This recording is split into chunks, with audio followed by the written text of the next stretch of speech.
سنے ان کی pod cost series Urdu باغ میں آپ کا استقبال ہے۔ مرغان قفس کو پھولوں نے اے شاد یہ کہلا بھیجا ہے، آ جاؤ جو تم کو آنا ہو، ایسے میں ابھی شاداب ہیں ہم۔ میرے نام پرویز عالم ہے، آدابرس۔ اردو باغ کے تحت ایک منی سیریز پیش کی جا رہی ہے جس کا نام ہے غزل کے شاعر۔ آج اس چوتھے ایپیسوڈ میں غزل کے شاعر سیریز کے پہلے کے 3 ایپیسوڈز کی طرح ہمارے مہمان ہیں پروفیسر انیس الرحمان صاحب۔ نئے سامعین کے لیے عرض ہے کہ یہ سیریز اردو غزل کے شاعروں کے تعارف پر مشتمل ہے جن کے نام اور کام دونوں کا انتخاب خود انیس صاحب نے کیا ہے۔ پہلے ایپیسوڈ میں میٹا فزیکل بگننگز عنوان کے تحت انیس صاحب نے انتخاب کیا تھا محمد قلی قطب شاہ، ولی دکنی اور مرزا مظہر جانے جانا کا۔ دوسرے ایپیسوڈ میں ٹورڈز انلائٹنمنٹ عنوان کے تحت انیس صاحب نے جو نام شامل کیے وہ اس طرح ہیں: مرزا محمد رفیع سودا، سراج اورنگ آبادی، خواجہ میر درد اور میر تقی میر۔ تیسرا ایپیسوڈ تھا رومانس آف ریئلزم عنوان سے۔ اس میں جن شعراء کا ذکر ہوا ان کے نام اس طرح ہیں: شیخ غلام علی حمدانی مصفی، سید انشاء اللہ خاں انشا، بہادر شاہ ظفر، شیخ امام بخش ناسخ، خواجہ حیدر علی آتش، اسد اللہ خاں غالب، مومن خاں مومن اور نواب مرزا خاں داغ دہلوی۔ اور سب سے اہم بات، اس سیریز کا خیال کیوں کرایا؟ جواب ہے انیس الرحمان صاحب کی انگریزی میں شائع ہونے والی کتاب ہزاروں خواہشیں ایسی، جس میں نہ صرف یہ کہ اردو غزل کی تاریخ پر روشنی ڈالی گئی ہے بلکہ اردو غزل کے 65 شاعروں کا تعارف اور کلام دونوں کے حوالے سے بہت باتیں ہوتی ہیں۔ انیس صاحب کی اس کتاب کو پبلش کیا ہے ہارپر کالنز نے۔ غزل کے شاعر اس سیریز کے چوتھے ایپیسوڈ کی جانب رخ کرتے ہیں۔ میرے ساتھ ہیں انیس الرحمان، جو جامعہ ملیہ اسلامیہ کے شعبۂ انگریزی میں برسوں پروفیسر رہے ہیں، ہیڈ آف دی ڈپارٹمنٹ بھی رہے ہیں۔ انیس صاحب کی انگریزی اور اردو ادب کے حوالے سے کئی کتابیں شائع ہو چکی ہیں۔ آج کا عنوان ہے ایڈوینٹ آف ماڈرنزم۔ انیس صاحب سے میرا سوال یہ ہے کہ ایڈوینٹ آف ماڈرنزم سے آپ کی کیا مراد ہے؟ دیکھیے، ہر شاعر ایک طرح سے اگر آپ دیکھیں، بڑے تناظر میں دیکھیں تو ہر شاعر بہت کانٹمپرری ہوتا ہے، ماڈرن ہوتا ہے۔ ماڈرن ہونے کے لیے ضروری نہیں ہے کہ آپ اسی زمانے میں پیدا ہوئے ہوں، یعنی قلی قطب شاہ بھی ماڈرن شاعر ہے، درد بھی بہت ماڈرن ہے، تو وہ ایک الگ کہانی ہے، ایک الگ بحث ہے۔ یہاں میری مراد ہے کانٹمپرری جو ہسٹری ہے یا جو کانٹمپرری مسائل ہیں، جو کانٹمپرری توجہ یعنی زبان کی طرف ہمارا جو رویہ ہے اور کیسے ہم زندگی کو یا اس کو سمجھنے کی اور اس کو پرکھنے کی کوشش کرتے ہیں۔ تو ایڈوینٹ آف ماڈرنزم سے میری مراد یہ ہے کہ جب جدیدیت کا آغاز ایک طرح سے ہوتا ہے تو پہلا نام اس میں حالی کا آتا ہے، الطاف حسین حالی کا آتا ہے، اگرچہ مسدس کے حوالے سے جانے جاتے ہیں اور جو مسائل تھے خاص طور پہ مسلم معاشرے کے، اس کے مسائل سے جانے جاتے ہیں، لیکن ان کی غزلوں میں بھی وہ کیفیت ہے جس کی وجہ سے اس میں انتخاب میں شامل ہوئے ہیں، اور شاد عظیم آبادی کے یہاں بھی یہ سلسلہ ہے۔ تو اس میں جو اب جیسے محمد اقبال کا نام اس کے اندر آتا ہے تو ظاہر سی بات ہے محمد اقبال، علامہ اقبال، تو ان کا نام اس لیے آتا ہے کہ اگر آپ ایڈوینٹ آف ماڈرنزم کے حوالے سے بات کریں گے تو کس طرح ایک نیا شاعر، اس زمانے کا شاعر، نئی صدی کا شاعر، اور اس کے بعد سے یاسقانہ چنگیزی ہیں، فراق صاحب ہیں۔ فراق صاحب میں اکثر لوگوں نے دیکھا ہوگا، سننے والوں نے، ہمارے جو سامعین ہیں ان میں سے کئی لوگوں نے دیکھا ہوگا، میں نے بھی طالب علم کی حیثیت سے دیکھا تھا ان کو ایک بار، اور 4-5 گھنٹے ایک ٹرین کے سفر میں ہم ان کے ساتھ ہوئے تھے اور ایک غلط جگہ جا رہے تھے اور انہوں نے ایک مشاعرے میں جانا تھا۔ میں پوچھوں گا آپ سے، جی اچھا، تو جی پہلے نام کی طرف آتے ہیں۔ تو پہلے جی یہ حالی ہے، الطاف حسین حالی۔ یہ الطاف حسین حالی جو ہے، بس اتنا میں کہنا چاہوں گا کہ یہ غالب کے بہت بڑے شاگرد تھے ایک طرح سے، اور ان کے بایوگرافر بھی ہیں۔ ہاں، ان کے بایوگرافر بھی ہیں، غالب کو بہت مانتے ہیں۔ جی، کبھی کبھی مجھے ایسا لگتا ہے کہ غالب کے لیے جو PR کا کام کیا ہے حالی نے بہت اچھا کیا ہے، اس لیے کہ حالی ذرا نیک دوسری طرح کے انسان تھے، سیدھے سادھے، مطلب غالب دوسری طرح کے انسان تھے جن کی دنیا کی بہت ساری چیزوں میں دلچسپیاں تھیں غالب کی، اور حالی کی غالباً وہ ساری دلچسپیاں نہیں تھیں۔ تو لوگ یہ کہتے تھے یہ کیا کنٹراسٹ ہے کہ حالی اور غالب ساتھ میں کیا کر رہے ہیں۔ حالی بہت دورست تھے، زمانے کو دیکھ رہے تھے، آگے کی چیزیں بھی سمجھ رہے تھے، کیا ہونے والا ہے اس پہ ان کی نظر تھی، اور اسی وجہ سے غالب میں ان کی بہت دلچسپی ہوئی کہ غالب کی جو شخصیت تھی، اور غالب بھی بہت دورست تھے، نتائج برآمد کرنے والے۔ وہ تو ہے۔ تو جو حالی کی شاعری ہے وہ کیوں منفرد ہے، الگ ہے؟ سوشل کنسرن، ان کی شاعری میں سوشل کنسرن بہت ہے، سماجی سروکار جو ہے، اور خاص طور پہ مسلم سماج، معاشرہ، جو انحطاط ہے، وہ مسدس اس کی بہت بہترین مثال ہے۔ مسدس میں ہے کیا؟ مسدس میں پوری آپ یہ سمجھیں کہ ایک طرح سے مد و جزر ہے، ups and downs of Islamic, اتار چڑھاؤ ہے. وہ ایک سوسائٹی کا ہو، اس کے ماننے والوں، ان کے جو بلیف سسٹم ہے اس کا ہو، ان کے یہاں انحطاط کیسے ہوا ہے معاشرت میں. لیکن آپ نے اس کی وجہ سے تو نہیں لیا، اس لیے کہ وہ تو ایک الگ شاعری کی ایک الگ وہ فارم نظم ہے. کا، وہ دوسری کتاب میں ہے. میں نے اس لیے کہ وہ تو نظم میں آ جاتی ہے. میں نے یہاں غزلوں میں ان کی وہ غزل لی ہے، ان کی جو غزل ہے. ہاں، ان کی غزل تو کی میں بھی انفرادیت ہے. جی میں یہی جاننا چاہتا ہوں کہ عام طور پہ لوگ حالی کو نظم کا شاعر سمجھتے ہیں، لیکن آپ نے ان کو غزل میں بھی شامل کیا ہے اور نظم میں بھی شامل کیا ہے. جستجو کے خوب سے ہے خوب تر کہاں، اب ٹھہرتی ہے دیکھیے جا کر نظر کہاں. حالی کی غزل ہے. ہاں، اب اس میں بھی وہی سلسلہ ہے ان کے یہاں کہ کس طرح وہ دیکھ رہے ہیں کہ زمانے میں جو تبدیلیاں آ رہی ہیں، اب معلوم نہیں کہ کہاں ہماری نظر ٹھہرنے والی ہے اس کے بعد. آپ نے کیا کیا اس کو؟ My quest keeps me alert, where is the best here or there, let see where the chase comes to an end here or there. کیا بات ہے. اچھا، حالی کے بارے میں اور کوئی ایک ایسی دلچسپ ان کی شاعری کے بارے میں، کیونکہ میں نے تو یہ سنا ہے کہ انہوں نے شاعری پہ ہی کئی کتابیں لکھی ہیں کہ شاعری کس طرح کی ہونی چاہیے. مقدمہ شعر و شاعری بہت بڑا کام ہے ان کا. جس طرح سے آپ انگریزی کے شاعر ورڈسورتھ کا ذکر کرتے ہیں تو پریفیس ٹو لیریکل بیلیٹس کی یاد آتی ہے آپ کو. تو اسی طرح یہ پریفیس ہے ان کی شاعری کا، اور عام طور پہ شاعری کا. کچھ ہنسی کھیل سنبھلنا غم ہجراں میں نہیں، چاک دل میں ہے میرے جو کہ گریباں میں نہیں. دیکھیے، اس کا ترجمہ اس طرح ہے کہ bearing the pangs of parting is no joke, not the least. The heart is ripped apart but the robes not the least. Hali کے بعد اگلا نام؟ حالی کے بعد جو اگلا نام ہے اس سیکشن میں وہ ہے، میں آپ کو بتاؤں، شاد عظیم آبادی. ان کے بھی بہت سے اشعار ایسے مل جائیں گے آپ کو جو ڈھونڈو گے اگر ملکوں ملنے کے نہیں نایاب ہیں ہم. اب دیکھیے کہ ان کی بھی چیزیں بہت گائی گئی ہیں، جیسے یہ جو میں نے ابھی جس کا ذکر کیا، عابدہ پروین نے اتنا خوبصورت گایا اس غزل کو. غضب کا معاملہ ہے. یہ عظیم آباد پٹنہ کو کہتے تھے. جی ہاں. عظیم آباد پٹنہ پاٹلی پتر بھی کہتے تھے، عظیم آباد بھی کہتے تھے، الگ الگ تاریخ کے دور میں. جذباتی ہو جاتے ہوں گے اس لیے کہ بہاری ہونے کا تعلق ہے آپ کو. تو کہیں اس میں کوئی فیوریٹزم تو نہیں ہے؟ میں یونیورسلسٹ ہوں. ان کا بہت مشہور شعر ہے، جگر کی برچیاں جو سہ سکے سینہ اسی کا ہے، ہمارا آپ کا سینہ نہیں، سینہ اسی کا ہے. ہمارا آپ کا جو بڑھ کے یہ بزم میں ہے یہاں کوتاہ دستی میں ہے محرومی، جو بڑھ کے خود اٹھا لے ہاتھ میں مینا اسی کا ہے. ایبسلیوٹلی، کیا بات ہے، وہ بہت مشہور ہے شاعر. آپ نے کیا انتخاب کیا؟ میں نے لیا ہے اس میں، ڈھونڈو گے ہمیں ملکوں ملنے کے نہیں نایاب ہیں ہم، تعبیر ہے جس کی حسرت و غم، اے ہم نفس و وہ خواب ہے ہم. ایک سے ایک شعر ہے سب اس میں پڑھ کر. کیا کیا آپ نے اس کا انگریزی میں؟ یہ میری بڑی دلچسپی ہے اس لیے کہ You would not find me wherever you go, rare indeed I am. My dreams take to pain and pining, such a poor dream I am. واہ.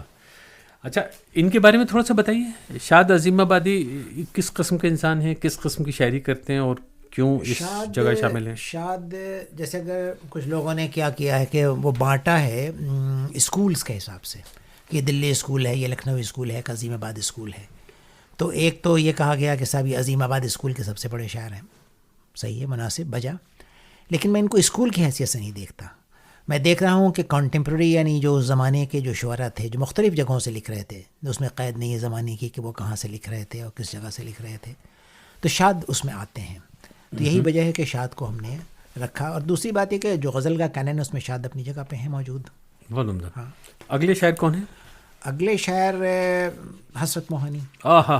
مولانا حسرت موہانی. چپ کے رات دن آنسو بہانا یاد ہے ہم کو اب تک عاشقی. ہاں ہے مشق سخنجاری، چکی کی مشقت بھی ایک طرفہ تماشا ہے، حسرت کی طبیعت بھی. کیا بات ہے. He writes his verse, he grinds the stone too. واہ. That's your حسرت, that's a rare sight too. اور دوسری کیا چیز ہے؟ دوسرا ہے تجھ سے پاسے وفا ذرا نہ ہوا. تجھ سے پاسے وفا ذرا نہ ہوا. ہم سے پھر بھی تیرا گلہ نہ ہوا. ہم سے پھر بھی تیرا گلہ. You cared for love less and less. I couldn't complain for that stress.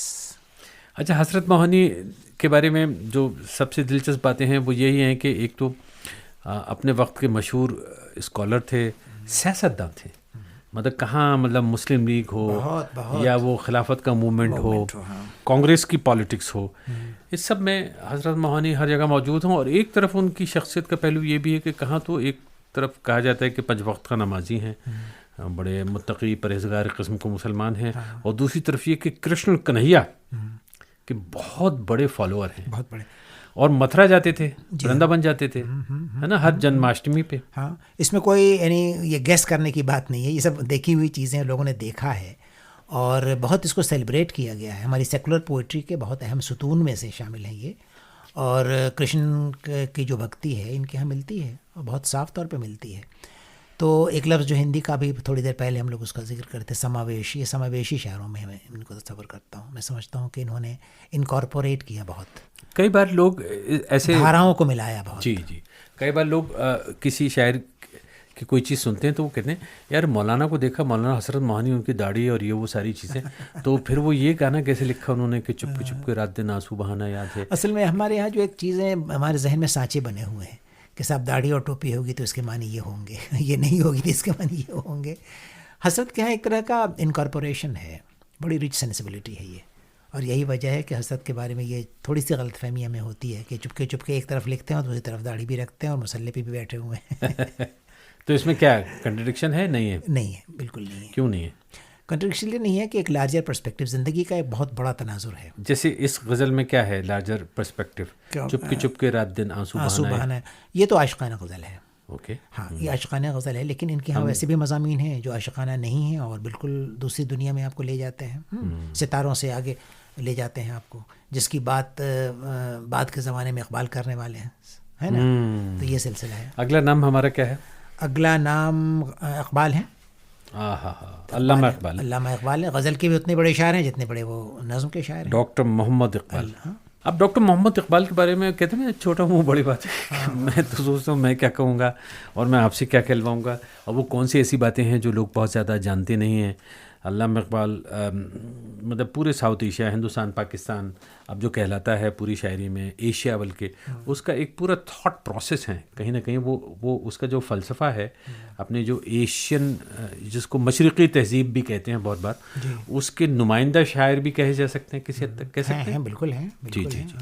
تو اقبال، علامہ اقبال اس لیے کہ دیکھیے بچہ ان سے واقف ہے، میں بیسک چیزوں پہ تو نہیں جاؤں گا. یہ وہی علامہ اقبال ہیں جنہوں نے لکھا کہ سارے جہاں سے اچھا ہندوستان ہمارا. یہ وہی علامہ اقبال ہیں جنہوں نے بچوں کی نظم لکھی، تکما کوئی گرا ہے مہتاب کی قبا کا جگنو جیسی چیزیں لکھی انہوں نے. آپ نے ان کی غزل کا انتخاب کیا ہے، ستاروں سے آگے جہاں اور بھی ہیں، ابھی عشق کے امتحان اور بھی ہیں. Beyond the stars many a world, before love is proved many a test. اور وہ جو ابھی میں کہہ رہا تھا، وہ اگر کھو گیا ایک نشیمن تو غم کیا، مقامات آہو فغاں اور بھی ہیں. Why worry if an abode is lost, for my laments many a space. کئی بار اردو والے جب بات کرتے ہیں تو اکثر کہہ دیتے ہیں کہ دیکھیے جو اردو کے سب سے بڑے شاعر ہیں ان میں میر تقی میر ہیں، غالب ہیں، اقبال ہیں. اب وہ صحیح کہتے ہیں، غلط کہتے ہیں، اور بھی نام آ سکتے ہیں. پھر بھی میں آپ سے یہ جاننا چاہوں گا کہ اقبال اردو کے اتنے بڑے شاعر کیوں ہیں؟ میرے خیال میں جو ان کا فلسفیانہ مزاج تھا، جو خاص ان سے نسبت ہے اس کی. دوسرا جو ایجوکیشن تھا اقبال کا، اور جو زبانیں وہ جانتے تھے. تو اقبال کے ہاں variety of thought patterns and the rich linguistic heritage, اور پورا اسلامی معاشرے، سیاست، تاریخ پہ جو ان کی نظر تھی، اور فلسفہ جو انہوں نے پڑھ رکھا تھا، اور دنیا کے بڑے درسگاہوں سے تعلیم حاصل کی تھی. تو اقبال نے ان چیزوں کو اپنے اندر اخذ کرنے کے بعد بہت ضم کیا، اور پھر نتیجہ یہ ہوا کہ پوئٹ آف دی ایسٹ کہلائے وہ، اور کہا یہ گیا کہ صاحب یہ ایک ویژنری ہیں، یہ ایک فلاسفر ہیں، ایک امہ کی فکر ان کو لاحق ہے، اور ان کی غزل میں بھی نظم کا رنگ ہے، لیکن غزل بھی ان کی بہت انفرادی حیثیت رکھنے والی غزلیں ہیں. تو اقبال کی جو معنویت ہے وہ بہت ہمگیر ہے. یہ ایک عجیب سی بات ہے کہ اقبال کی شاعری کے یہ پرتو، یہ جو پہلو ہیں بہت لوگوں کو پسند آتے ہیں، لیکن بہت سارے لوگ یہ بھی کہتے ہیں کہ اقبال خیال کے شاعر ہیں، فلسفے کے شاعر ہیں، اور شاعری میں ہمہ وقت خیال اور فلسفے کی شاعری نہیں ہوتی. میرا اپنا خیال ہے کہ اقبال کے ہاں یہ چیز یہ جو پہلو ہے ان کی غزل کو خاص طور پہ ان کو ایک الگ رنگ ان کو عطا کرتا ہے. فار ایگزامپل یہی نظم جو بھی آپ جو غزل پڑھ رہے تھے کہ مقامات یہ ابھی عشق امتحان اور بھی ہیں, فقاں اور بھی ہیں, اور ستاروں سے آگے جہاں اور بھی ہیں. تو ایکسپلوریٹری شاعر ہے, یہ ایکسپلور کرتا ہے, یہ وجہ ہے ان کی عظمت کی. اگلے شاعر ہیں فانی بدایونی. فانی بدایونی جی. فانی کے ہاں آپ دیکھیں کہ جو سب سے اہم چیز جو مجھے اسٹرائک کرتی ہے وہ ان کا فکری نظام ہے, جس کو فلسافیکل ڈیپتھ آپ کہیں گے فانی کے ہاں. تو اس کی وجہ سے مجھے لگا کہ فانی کو ضرور رکھنا چاہیے ہمیں اپنے پاس. جی ڈھونڈتا ہے گھر کوئی دونوں جہاں سے دور, اس آپ کی زمیں سے الگ آسماں سے دور. آپ نے ان کی ایک اور غزل کا انتخاب کیا ہے, ہر سانس کے ساتھ جا رہا ہوں. دیکھیے کتنی سادگی ہے, ہر سانس کے ساتھ جا رہا ہوں, میں تیرے قریب آ رہا ہوں. یہ کچھ ایسا لگتا ہے جان ایلیا جو ہیں ان کے شاگردوں میں لگتے ہیں. ذرا یہ بتائیے یہ کیا ہے یہ غزل؟ جی یہ ہر سانس کے ساتھ جا رہا ہوں, میں تیرے قریب آ رہا ہوں. I pass away with every passing breath, I reach you with every passing breath. بس کیا کہوں کہ ان کے ہاں جو فکر کی سطح ہے, جو فلسافیکل مورنگز ہیں جی, وہ مجھے خاص طور پہ بہت پسند آتی ہے فانی کے ہاں. تو اور آپ کو لگتا ہے کہ انہوں نے کچھ جدت کی ہے اپنی غزل میں, اور وہ جدت کیا ہے؟ میرے خیال میں فکر. اگلا نام ہے اصغر گونڈوی, ان کا ذرا تعارف کرائیے. اصغر گونڈوی کی شاعری کا رنگ ان کے ہم اثروں سے بالکل الگ ہے. ایک حکمت ہے, زندگی ایک حکمت ہے, اور کیسے اس کو جیتے ہیں, اور دفتر ہے, اور اس دفتر میں آپ کیسے در آتے ہیں, کیسے سمجھتے ہیں زندگی کو. تو ان کے ہاں ایک وہی معاملہ جو میں ابھی عرض کر رہا تھا آپ کے, ایک میٹافزیکل کانسیپٹ ہے زندگی کا. اور اس کی مثال یہ ہے کہ آپ دیکھیے یہاں پہ تمام دفتر حکمت, آپ خود اس شعر کو پڑھ کے دیکھیں. نہیں تھوڑا سا اور بتائیے, یہ گونڈا سے ان کا تعلق تھا؟ جو میں شعر پڑھ رہا ہوں اس سے تو بڑا فلسفے والی بات نظر آتی ہے. تمام دفتر حکمت الٹ گیا ہوں میں, مگر کھلا نہ ابھی تک کہاں ہوں, کیا ہوں میں. تو جو ایک فلسفیانہ, ابھی آپ نے صحیح اندازہ لگایا کہ ان کے ہاں ایک طرح کا ایکسپلوریشن ہے, تلاش ہے کہ تمام حکمت کی دنیا, تمام کتابیں اور تمام صحیفے الٹ گیا, لیکن یہ نہیں معلوم ہو سکتا کہ میری شناخت ہے کیا اور میں ہوں کہاں. تو ایک طرح کی تلاش ہے. اور غزل میں اس مضمون کا آنا اور اس انداز سے آنا کہ اس کے اندر ایک طرح کی ہیوملٹی بھی ہے. اب آپ دیکھیے اس کو کس طرح سے ہم نے دیکھنے کی کوشش کی ہے. I have ransacked the seas of wisdom, don't know where I am, I don't know even now who I am, where I am. بہت ہوگا. اگلے شاعر ہمارے کون ہیں؟ یاس یگانہ چنگیزی. یاس یگانہ چنگیزی. جی جی, تھوڑا ان سے تعارف کرائیے, کون ہے؟ یاس یگانہ چنگیزی 1956 میں انتقال ہوتا ہے. یعنی ہم جیسے جیسے وقت گزر رہا ہم آگے بڑھ رہے ہیں, آپ نے دیکھا ہے ہر پوڈ کاسٹ کی طرف سے. تو مغل آرمی میں تھے ان کے فور فادرس, تو وہاں سے سلسلہ ان کا ہے. اور عظیم آباد کی پیدائش ہے یاس کی, جس کو آپ پٹنہ کہتے ہیں. شاد عظیم آبادی کے ساتھ آپ کہہ لیں کہ ان کا سلسلہ رہا, جن سے انہوں نے سیکھا بہت. یگانہ کے ہاں جو پوئٹری ہے وہ بہت صاف, ڈائریکٹلی آپ سے بات کرتے ہیں وہ. اس کی مثال آپ خود دیکھ لیجیے اس غزل کے اندر. کارگاہ دنیا میں نیستی بھی ہستی بھی, ایک طرف اجڑتی ہے ایک سمت بستی ہے. کارگاہ دنیا میں نیستی بھی ہستی بھی, ایک طرف اجڑتی ہے ایک سمت بستی ہے. The ruins of the world are life's share, some perish here, some prosper there. لیکن میں آپ کی توجہ اس شعر کی طرف لاؤں گا خاص طور پہ, یہ ضرور سنیں آپ. جی. کس کی آواز کان میں آئی, کس کی آواز کان میں آئی, دور کی بات دھیان میں آئی, دور کی بات دھیان میں آئی. اچھا یہ شعر سنیں خاص طور پہ آپ. یہ کنارہ چلا کہ ناؤ چلی, یہ کنارہ چلا کہ ناؤ چلی, کہیے کیا بات دھیان میں آئی, کہیے کیا بات دھیان میں آئی. اس کو کیسے کیا؟ اس کو میں نے پہلا والا شعر ہے, کس کی آواز کان میں آئی, دور کی بات دھیان میں آئی. Whose voice? What did I hear? A distant thought brought me near. اور وہ جو شعر سنایا میں نے آپ کو, کنارہ چلا کے ناؤ چلی. Is the bank moving or is it the boat? Is the bank moving or is it the boat? Say, what thought is now afloat? اس میں ایک دلچسپ بات یہ ہے جو لوگوں کو میرے خیال سے ابھی تک پتہ نہیں ہے, نہ ہم نے اس کا ذکر کیا ہے. وہ یہ ہے کہ انیس الرحمان صاحب خود ایک شاعر بھی ہیں، اور یہ میں نے ابھی تک ذکر نہیں کیا پورے ابھی تک کس پوڈ کاسٹ سیریز میں. مجھے لگا یہ ضروری بھی نہیں ہے، اس لیے کہ ہم لوگ شاعروں کے بارے میں بات کر رہے ہیں تو کہیں لوگ ججمنٹل نہ ہو جائیں کہ دیکھیں یہ کیا کہتے ہیں اور کیوں کہتے ہیں. لیکن بہرحال کہیں نہ کہیں ایک شاعر ہونے سے، ایک عمدہ شاعر ہونے سے مدد ملتی ہے دوسرے شاعر کی بات کو سمجھنے میں، اور خاص طور پہ اس کو پھر اپنے الفاظ میں ادا کرنے میں. اگلا نام ہے جگر مراد آبادی. یہ ہے میں کدا یہاں رند ہے، یہاں سب کا ساقی امام ہے. جگر کے بارے میں کیا بتایا جائے، سب لوگ واقف ہیں جگر. بتائیے. اور علاوہ اس کے جس طرح سے مشاعروں میں پڑھتے تھے وہ تو کلاسک ہے، یعنی اس کو بہت لوگوں نے کیسے پڑھتے تھے بتائیے.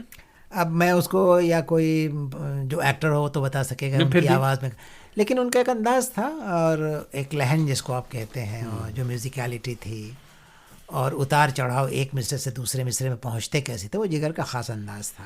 میں نے اتنا سنا تھا کبھی بچپن میں کہ جب لوگ بتاتے تھے کہ جب جگر کا انتقال ہوا تو یہ سمجھ لیجیے پورے ملک میں دھیرے دھیرے کر کے جیسے پتہ لگا اس صفحے جو ماتم ہے اس کی لہر چھا گئی تھی، اور ہزاروں کی تعداد میں لوگ اپنے اپنے شہروں میں نکل آئے تھے. مطلب جگر اس قدر مقبول تھے اپنے وقت میں، اور اس قدر تکلیف ہوئی تھی لوگوں کو ان کے جانے کی. تو جگر اپنے جگر ایک طرح کی مثال بن گئے تھے اپنے زمانے میں، شاعر کی مثال، وہ جو اسٹیج سے پڑھتا تھا. اور یہ بھی مثال بن گئے تھے کہ صاحب وہ دھت رہتے تھے اور لوگ کہتے تھے کہ بہت شراب نوشی ہے ان کے ہاں اور بہت یعنی دوسرے راستے پہ نکل پڑے. لیکن جگر کی زندگی نے جب کروٹ لی تو بالکل ان چیزوں سے سبکدوش ہو گئے، پاک ہو گئے، اور وہ ایک دوسرا چیپٹر ان کی زندگی کا. لیکن جو غزلیں انہوں نے کہی ہیں، خاص طور پہ یہ غزل کہ ساقی کی ہر نگاہ سے، ساقی کی ہر نگاہ پہ بل کھا کے پی گیا، لہروں سے کھیلتا ہوا لہرا کے پی گیا. اور اس کے بعد میں آپ نے جو ان کی ایک اور چیز کا انتخاب کیا وہ بھی میں ذرا دیکھنا چاہتا ہوں کیا ہے. کوئی یہ کہہ دے گلشن گلشن لاکھ بلائیں ایک نشے من. اور یہ اسی کا ہے. تبسم ایک پروگرام کرتی تھی ٹیلی ویژن پہ، دوردرشن پہ، پھول کھلے ہیں گلشن گلشن لیکن اپنا اپنا دامن. اب سنجیدگی سے غور کریے صاحب اس شعر پہ، ہے نا. دیکھیے لگ رہا ہے کہ بہت ہی ہلکا معمولی سا شعر ہے، لوگوں کی سمجھ میں آ رہا ہے، لیکن یہ دیکھیے جگر کہہ رہے ہیں اب سے کتنا لمبا وقت پہلے یہ بات کہہ گئے، اور کہہ رہے ہیں پھول کھلے ہیں گلشن گلشن لیکن اپنا اپنا دامن. یہ ایک بڑا سلسلہ ہے جو لوگ اکثر کہتے ہیں کہ سب ڈیسٹنی کیا ہے. تو ڈیسٹنی پہ یہ بہت اچھا تبصرہ ہے یہ کہ پھول کھلے ہیں گلشن گلشن لیکن اپنا اپنا دامن. Many a bliss from place to place, to each one a grace a disgrace. ہر جگہ ہے. تو یہ جو ڈیسٹنی بہت سارے لوگ سمجھتے ہیں کہ صاحب قسمت میں ہی ہمارے یہ تھا. تو ایک طرح کی عکاسی ہے یہ جو جگر کر رہے ہیں. اور وہ جو دوسری غزل ہے کہ ساقی کی ہر نگاہ پہ بلکا کے پی گیا اور گھبرا کے پی گیا، اس کو ایسوشیٹ لوگوں نے کر لیا جگر کی پرسنالٹی سے، شراب سے. لیکن اگر اس کو آپ الگ رکھیں تو اس کے ہر شعر میں 8 شعر ہیں یہاں پہ. ہر شعر میں آپ دیکھیے گا کہ پینے کا جو سلسلہ ہے وہ کتنا طویل ہے اور کتنے طرح سے پیتے ہیں اور کتنے طرح سے اس سے آپ لطف حاصل کرتے ہیں. سب غضب کی باتیں ہیں اور وہ مجھے بہت پسند ہے. میں اکثر لوگوں سے درخواست کر، میرے ایک دوست ہیں بہت اچھا گاتی ہیں وہ، اور ان کو ہم نے اپنے سنینگ پوڈ کاسٹ میں ہی ایک بار ریکارڈ کیا تھا اور وہ غزل وائرل ہو گئی تھی. وہ یہ ہے میں کدا یہاں رند ہے یا سب کا ساقی امام ہے. یہ جناب شیخ کا فلسفہ بھی عجیب سارے جہاں سے ہے نا، وہ والا جس میں یہ سارے اشعار آتے ہیں اور وہ بے انتہا مقبول چیز. یہاں سب کا ساقی امام ہے تو بہت ہی صاحب اس نے زمانے کو مطلب پرست کر دیا. تو اگلے شاعر بھی کوئی کم مشہور نہیں ہیں اور بے انتہا مقبول ہیں، اور ان کا نام ہے فراق گورکھپوری. اور یہ میں ایک بار پھر سے یاد دلا دیتا ہوں کہ دوستو بات یہ ہے کہ ہم لوگ اردو غزل کی جو تاریخ ہے اس سفر کو طے کر رہے ہیں. پروفیسر انیس الرحمان صاحب نے ایک کتاب لکھی ہزاروں خواہشیں ایسی، جو کہ ہاپا کالج نے چھاپی ہے، اور اس کتاب میں انہوں نے 65 شاعروں کا انتخاب کیا ہے جو کہ اصل معنوں میں جو اردو غزل ہے اس کی تاریخ کے نمائندہ شاعر ہیں. ایک طرح سے انہوں نے سینکڑوں شعراء میں سے صرف 65 کا انتخاب کیا، اور اس کے بعد پھر اس کتاب میں انہوں نے 7 پیریڈز میں ان 65 شعراء کو بانٹ دیا. تو مطلب یہ کہ ہم نے اب تک آپ سے ایک پیریڈ تھا میٹا فزیکل بگننگ، اس کا ذکر کیا. اس کے بعد دوسرا پیریڈ آیا تھا ٹورڈز انلائٹنمنٹ، تیسرا پیریڈ آیا تھا رومانس آف ریئلزم، اور ابھی اس پوڈ کاسٹ میں بات ہو رہی ہے آپ سے ایڈوینٹ آف ماڈرنزم.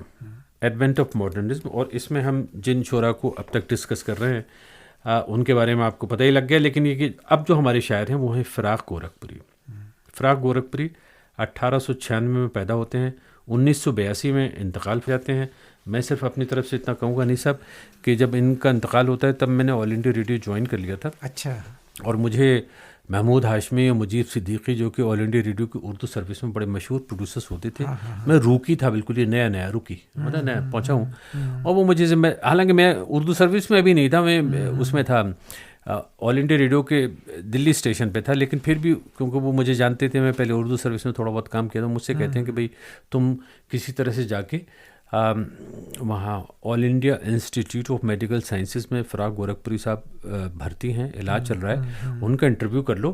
اور اس لیے انٹرویو کر لو کہ اسی دن جس دن انہوں نے مجھ سے کہا اس دن جوش ملیح آبادی کا انتقال ہو گیا تھا، اور جوش اور فراق پنتھا اچھے نزدیکی دوست تھے. تو مجھے ذمہ داری سونپی گئی تھی، میں گیا اور آخری انٹرویو شاید میں کہہ سکتا ہوں ریکارڈ میں جو فراق گورکھپوری صاحب کا ہے. انٹرویو کیا ہے، میں ان کا ٹریبیوٹ لے کے آ گیا خاموشی سے.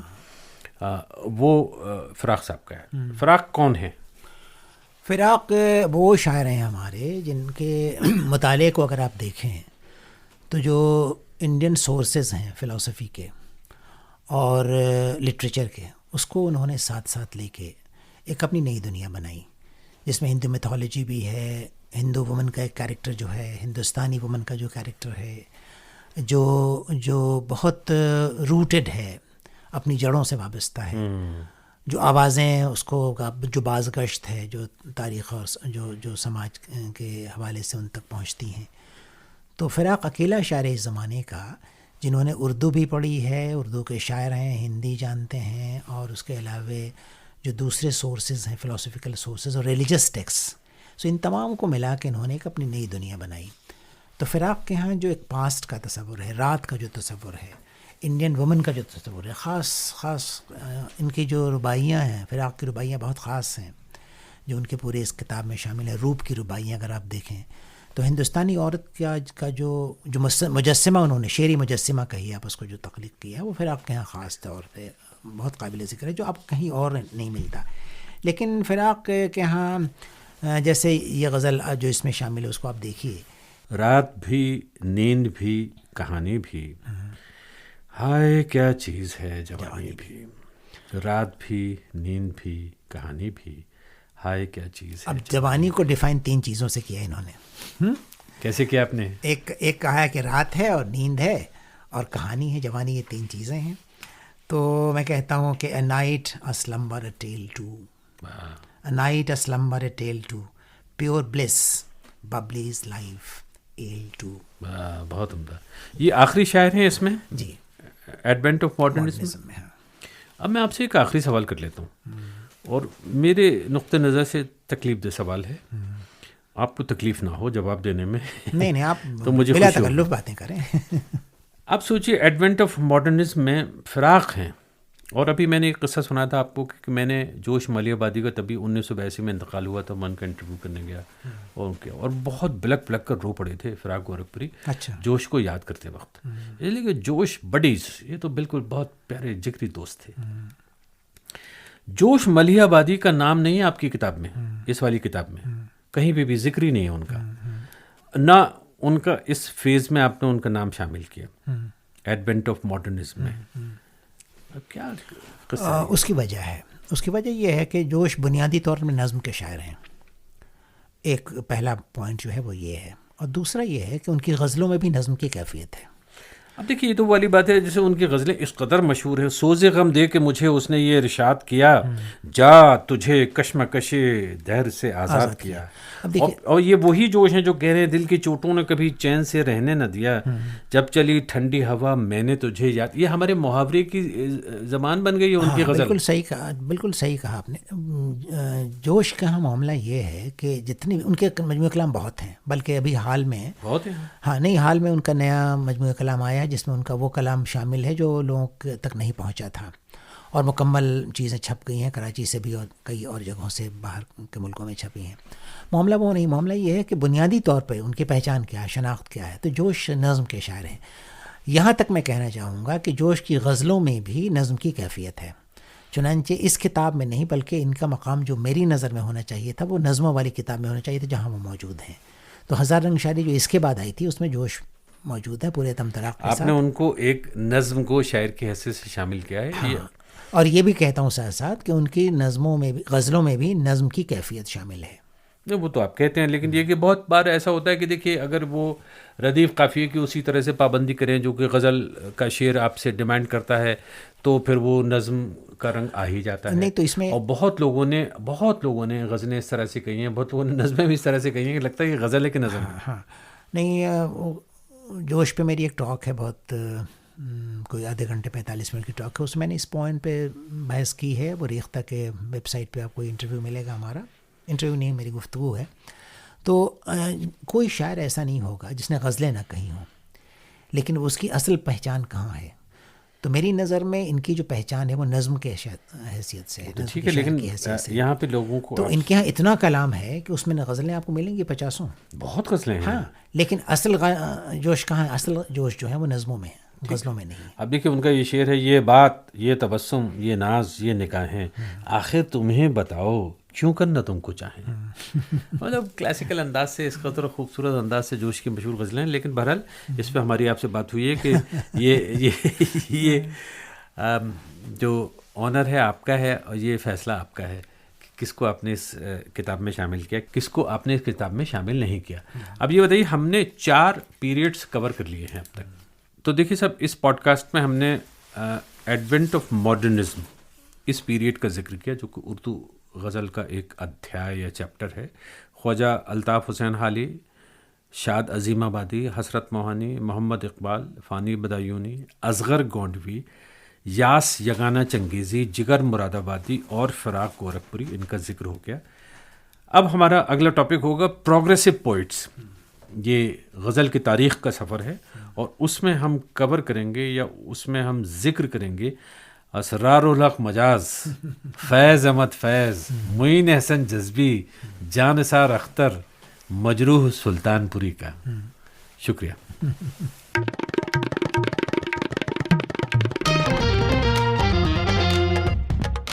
سنے انک کی اردو سیریز اردو باغ کے تحت منی سیریز غزل کے شاعر کا یہ 4تھا ایپیسوڈ تھا. گفتگو ہو رہی تھی پروفیسر انیس الرحمان صاحب سے. جاتے جاتے جانثار اختر کے 2 شعر سنتے جائیے. ذرا سی بات پہ ہر رسم توڑ آیا تھا، دل تباہ نے کیسا مزاج پایا تھا، پتہ نہیں کہ میرے بعد ان پہ کیا گزری، میں چند خواب زمانے میں چھوڑ آیا تھا. ہماری ویب سائٹ کا پتہ نوٹ کر لیجیے، www.cineink.com cineink.com. آپ ہمیں اپنے مشوروں سے بھی نوازیے. ای میل ہے post@cineink.com. پرویز عالم کو اجازت دیجیے. خدا حافظ.